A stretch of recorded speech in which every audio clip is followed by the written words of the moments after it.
नहीं, हम लोग गोली क्यों चलवाएंगे? उनसे हमको कोई ना मनमुटाव है, ना किसी तरह का कोई बात है, ना बेचारा क्यों चलाएंगे गोली? आप मानती हैं कि गोली चलाना ठीक नहीं है? जो गोली चलाना ठीक नहीं है। जो अभी घटनाएं हुई हैं वो जो घटना हुआ बहुत दर्दनाक घटना, ऐसा नहीं होना चाहिए था। नहीं, कोई फरार नहीं है, सब कोई यहीं पर है। मेरे पति भी अभी इधर ही नहीं उधर होंगे। यही है, पटने में है? हाँ, पटने में ही है। प्रशासन को सहयोग कर रहे हैं? हाँ, प्रशासन को पूरा सहयोग कर रहे हैं, हमारे देवर भी सहयोग कर रहे हैं। पप्पू धप्पू सबको एक साथ बैठते उठते खेलते नीलेश मुखिया से दोस्ती थी? जी दोस्ती थी जी। सुचित्रा का जब शादी हुआ था तो मेरी माँ खुद गई थी उनके रिसेप्शन में। कौन क्रिमिनल है जिसके पास पिस्टल नहीं रहता है? लेकिन आज तक हम पप्पू धप्पू को एक ब्लेड लिए हुए नहीं देखे हैं। मेरा तीनों बेटा निर्दोष है। ये लोग कहाँ गांव में इतना पीछा पड़ा हुआ है? अपराधियों को पकड़ा जाए और सही न्याय किया जाए। आपको लगता है कि पर्दे के पीछे कोई है? पर्दे के पीछे कोई है, वो प्रशासन का काम है, पकड़ेगा। नमस्कार, मेरा नाम आलोक है, आप लाइव स्ट्रीज देख रहे हैं। क्या सच में राजधानी पटना में पुलिस का खौफ जो है वो दिल से निकल गया है? हम इसलिए बात कर रहे हैं क्योंकि पिछले महीने आपने देखा 31 तारीख को पटना में नीलेश मुखिया को तरातर गोली मारी गई, जिसके बाद अब जब पहचान की जा रही है, कहा जा रहा है कि 3 लोग उसमें सम्मिलित हैं जो पर्दे के पीछे थे। हम आज आप पहुँचे हैं पप्पू राय। आप जानते हैं समाजसेवी रहे हैं, लेकिन पप्पू राय पर ही इल्ज़ाम है, धप्पू राय पर, उनके भाइयों पर इल्ज़ाम है कि पटना में जो गोलीकांड हुई है, जिसमें नीलेश मुखिया को गोली लगी है, 7 गोलियां मारी गई हैं, उसमें उनका ही हाथ है। हमारे साथ रजनी देवी हैं। रजनी देवी तो भाभी हैं पप्पू राय की, इनके भी पति का नाम है। रजनी जी, 31 तारीख को जो गोली चली, क्योंकि देखिए दोनों ही पक्षों के बातों को रखना हमारा काम है, हमारा फ़र्ज़ है, क्योंकि इल्ज़ाम लगाया जा रहा है। आजकल बड़ी चर्चा हो रही है, आप तो चुनाव लड़ी थी, चुनाव हार गई, पहले पार्षद रही, डिप्टी मेयर भी रही आप पटना की, तो बदले की भावना से आप लोगों ने गोलियां चलवा दी? जी नहीं, ऐसा कुछ नहीं। बदले की भावना से हम लोग क्यों गोली चलवाएंगे? इलेक्शन तो हार जीत का काम ही है। इलेक्शन में हार जीत लगा रहता, आप मानते हैं? हार जीत लगा हुआ रहता है, तो हारने के बाद क्यों हम गोली चलवाएंगे? उससे हमको क्या फ़ायदा मिलेगा? लेकिन जो सुचित्रा सिंह हैं और नीलेश मुखिया हैं जो जीत गए हैं, उनका तो साफ साफ कहना ना, आपके जो देवर हैं, पति हैं, सब फरार चल रहे हैं? नहीं, कोई फरार नहीं है, सब कोई यहीं पर है। मेरे पति भी अभी इधर ही नहीं उधर होंगे। यही है, पटने में है? हाँ, पटने में ही है। प्रशासन को सहयोग कर रहे हैं? हाँ, प्रशासन को पूरा सहयोग कर रहे हैं, हमारे देवर भी सहयोग कर रहे हैं। क्या हमको जहाँ भी बुलाया जाए हम वहाँ आ जाएंगे। पप्पू राय कह रहे हैं कि जहाँ बुलाया जाए वहाँ हाँ, जहाँ बुलाया जाएगा वहाँ हम आ जाएंगे। रजनी देवी जी, क्योंकि आप मेयर रही, डिप्टी मेयर रही हैं पटना की, आपको तो एहसास होगा कि राजनीतिक में द्वेष होता है, लेकिन सुचित्रा सिंह जिस तरह से कह रही हैं कि हाँ हमारे पति को टारगेट किया गया है, मारा गया है, तो अब क्या रहा है, पहले क्या रहा है? राजनीतिक में हार जीत तो लगा ही रहता है, तो हम लोग की तरफ से ऐसा कुछ नहीं है कि तो हार जीत लगा रहता है। आप हार गए तो आपके देवरों ने और पति ने उस पर गोली चलवा दी? जी नहीं, ऐसा कुछ नहीं। हम लोग गोली क्यों चलवाएंगे? उनसे हमको कोई ना मनमुटाव है, ना किसी तरह का कोई बात है, ना बेचारा क्यों चलाएंगे गोली? आप मानती हैं कि गोली चलाना ठीक नहीं है? जो गोली चलाना ठीक नहीं है। जो अभी घटनाएं हुई हैं वो जो घटना हुआ बहुत दर्दनाक घटना, ऐसा नहीं होना चाहिए था। आप मतलब पक्ष में है कि हाँ जल्द से जल्द अपराधी पकड़े जाए? हाँ, हम एकदम पूरे से पूरे 100% से भी ज़्यादा इसी में क्या उनका पकड़ा जाए, अपराधी पकड़ा जाए जी। हम बात करते हैं जिस दिन गोली चली 31 तारीख को, कहाँ थे पप्पू राय उसमें? पप्पू राय बिहार में ही नहीं थे, वो अपने इलाज के लिए दिल्ली गए हुए थे। नहीं थे, हम उनके पत्नी भी हम बात करते हैं, कहाँ थे उस दिन जब इलाज?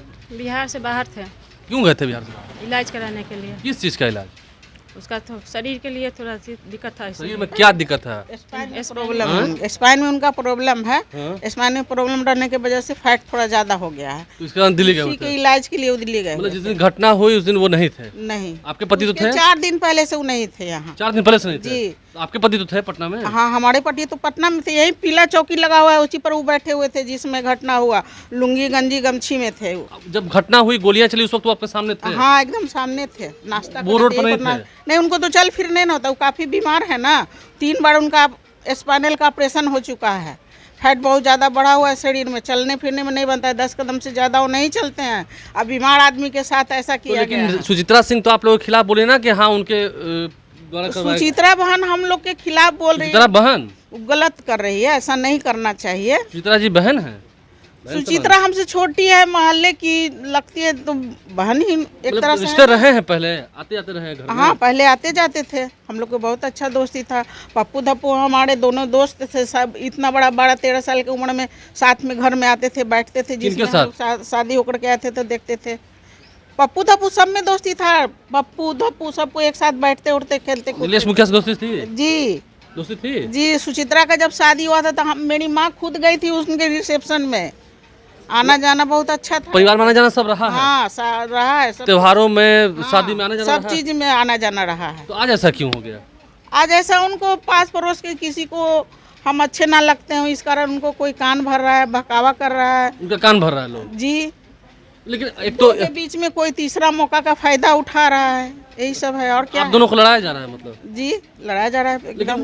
वो तो कहे थे कि हाँ बाहुबली छवि रही है पप्पू राय की, आपके पति की, सबकी छवि। नहीं, पप्पू राय और धप्पू राय या गोरख राय किसी की बाहुबली छवि नहीं है। घर में गोली पिस्तौल रखते थे क्या? कभी नहीं रखते हैं, हैं? कभी नहीं रखते हैं, नहीं रखते हैं। नहीं रखते। आप लोग के घर में गोली पिस्टल लाइसेंस एकदम नहीं नहीं, है? कभी तो हम आप धप्पू तो डिप्टी मेयर रही हैं। ब्लेड लिए हुए नहीं देखे हैं, जो कि मेरा 50 साल उम्र होने जा रहा है।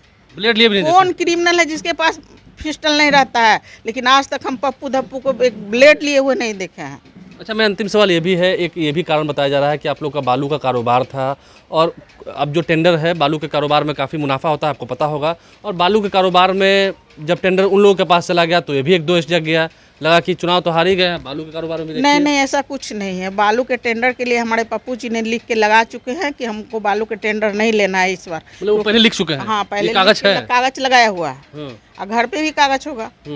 तो मतलब आप मानते हैं कि ये सब बालू का कारोबार कोई बीच में बालू के कारोबार में या किसी तरह के कोई शिकायत नहीं है। आप हम मांग करती हैं कि हाँ पकड़े जाएं जो भी हो? हाँ, जो भी मुजरिम है उन पकड़ा जाए। मतलब आपको लगता है कि नाम लिया जा रहा है, क्योंकि जो एक्यूज में बात हो रही है उसमें आपके पति की नाम है और पप्पू राय जी की, धप्पू राय की नाम है, तो आपको लगता है कि ये तीनों बदमाश नहीं है, तीनों ने हत्या नहीं कराई? नहीं, एकदम हत्या नहीं करा है, तीनों बदमाश नहीं है। आप घर की महिला है, सोच समझ के बोल रही हैं? हाँ, सोच समझ के बोल रही हूँ, घर की महिला हूँ। तीनों बेटा निर्दोष है, हैं? मेरा तीनों बेटा निर्दोष है। ये लोग कहाँ गांव में इतना पीछा पड़ा हुआ है? इतना जनता लोग है, सबसे पूछिए कि मेरा बेटा कैसा है। आज तक मतलब बदमाशी में नहीं रहते हैं सब? कुछ नहीं कर रहा है, कुछ नहीं। जितना के आदमी के भलाई करे उतना कोई नहीं करा है। जितने भलाई करे किसी छोटे जब थे तो किसी ने आज तक ओल्हल नहीं दिया हमारे दरवाजे पर कि आपका बच्चा हमारे बच्चे से झगड़ा किया है। देखिए उनकी माँ है, हाँ, कि कोई से पूछ रही, माँ से भी बातें कभी नहीं हुआ है। आप लोग से बगसा कुछ कर रहे हैं? कुछ नहीं हुआ है हमसे। कैसे नीलेश मुखिया कैसे रहता था आप लोग का नीलेश संबंध? मुखिया रहता था, वो सामने है, गोतिया के नाता धरता था तो रहता था। पहले बातचीत होता था? बिजनेस के चलते मनमटाव से अपन नहीं भी बोलता था, न वो बोलता था, बस। अब बात कोई बंद था? लड़ाई नहीं, बस बात बंद था? बस अब कोई लड़ाई नहीं है। कोई लड़ाई नहीं था। तो किससे अब मांग करती हैं न्याय की, क्या मांग करती हैं? अभी तो मुख्यमंत्री नीतीश कुमार हैं, तेजस्वी जी हैं, उनसे हम कहते हैं कि अपराधियों को पकड़ा जाए और सही न्याय किया जाए। आपको लगता है कि पर्दे के पीछे कोई है? पर्दे के पीछे कोई है, वो प्रशासन का काम है, पकड़ेगा। प्रशासन को आप लोग सहयोग करेंगे ना? प्रशासन का हम लोग आपके लोग तो कह रहे हैं कि भागे हुए हैं। भागे हुए तो पप्पू राय तो बोले ना कि प्रशासन हमें जहाँ बुलाए हम वहाँ पे आएंगे। जाएंगे, बुलाया जाएगा थाना में, बुलाया पूछताछ के जाएगा लिए तो जाएंगे। हाँ जाएंगे। वो तो खुद अपने से फांसी की सजा की मांग किए हैं। कौन ऐसा मुजरिम है कि जो कि फांसी की सजा की मांग करता है? आप लोग से क्या छिपा हुआ? आप लोग तो हर जगह आते जाते हैं, देखिए क्या कहीं भी ऐसा सुने हैं? हैं? नीलेश राय छोटा भाई है, उसको मोटर हो गया, हम लोग के भी दुख है। आपको दुख है? हाँ, बहुत दुख है। काहे बगल में मोटर हुआ तो नहीं दुख होगा? देखिए घर की जो महिलाएं हैं, उनकी माँ है, उनकी भाभी है, उनकी पत्नी है, क्या कुछ कह रही थी, हमने आपको उनकी बातों को सुनवाया है। बात लंबी हो जाएगी, लेकिन नीलेश मुखिया पर जो गोली चली है अब इसको लेकर विवाद बढ़ता जा रहा है। लेकिन सच में पर्दे के पीछे कोई तीसरा है? कौन है वो तीसरा, देखना होगा। उनके बेटे निर्दोष है, बूढ़ी माँ कह रही है घर में। हमारे चैनल को सब्सक्राइब कर लें, साथ साथ फेसबुक पेज भी लाइक करें। धन्यवाद।